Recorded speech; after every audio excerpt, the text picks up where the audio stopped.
اللہ رب العالمین الحکیم ہے، آل وائز، العلیم ہے، آل نوئنگ. اس کی حکمت اور اس کے علم کی لمیٹیشن نہیں ہے، اور ہمارا جو علم ہے اور ہماری جو حکمت وزڈم ہے وہ لمیٹڈ ہے. یہ اس گلاس کی طرح. اب آپ دیکھیں اس گلاس میں آپ ایک لمیٹڈ واٹر ہی سما سکتے ہیں نا جی، لامحدود پانی کو اس میں داخل نہیں کر سکتے. اس کی کیپیسٹی نہیں ہے، اس میں اتنا ہی بھر پائے گا. ہماری اتنی کیپیسٹی نہیں ہے کہ ہم گاڈ کے تمام وزڈم کو سمجھ سکیں.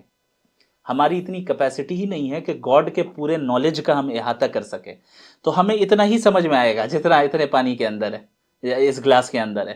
تو جتنا ہمیں اس سے سمجھ میں آتا ہے اس کو ہم نے ذکر کیا کہ بھائی ایویل کے ہونے کی کیا کیا حکمتیں ہیں اس ڈیبیٹ میں موجود ہیں. لیکن اس کا یہ مطلب تو نہیں کہ جتنا پانی اس میں ہے پوری دنیا میں اتنا ہی پانی ہے، اس کے علاوہ اور پانی نہیں ہے.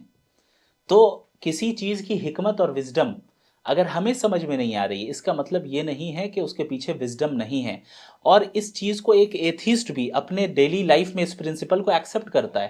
جب آپ کسی ڈاکٹر کے پاس جائیں اور آپ کی طبیعت خراب ہو، آپ اپنے سمٹمز بتائیں، ڈاکٹر آپ کو دوائی لکھ کر دیتا ہے.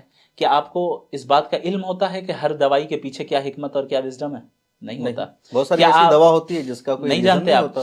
آپ کبھی یہ سوال نہیں کرتے ڈاکٹر سے کہ جب تک آپ کے پاس جتنا نالج اور جتنا وزڈم ہے مجھے معلوم نہ ہو جائے تب تک میں دوائی نہیں لوں گا. نہیں کرتے، بلکہ آپ اس کی اتھارٹی کو تسلیم کرتے ہیں کہ آپ مجھ سے زیادہ نالجبل ہیں، زیادہ وزڈم والے ہیں، ظاہر ہے میں آپ کو سنوں گا، آپ کی اطاعت کروں گا. لیکن یہ مسئلہ جب خدا کے پاس آتا ہے تو پھر یہ کیوں دعویٰ کیا جاتا ہے کہ میں جس پرسپیکٹو سے دیکھ رہا ہوں وہی ہونا چاہیے، اور جب تک ساری حکمت مجھے نہ معلوم ہو ہم تب تک نہیں کریں گے. تو ہمیں جاننا چاہیے کہ ہمارے پاس ایک پکسل ہے اور خدا کے پاس پورا پکچر ہے.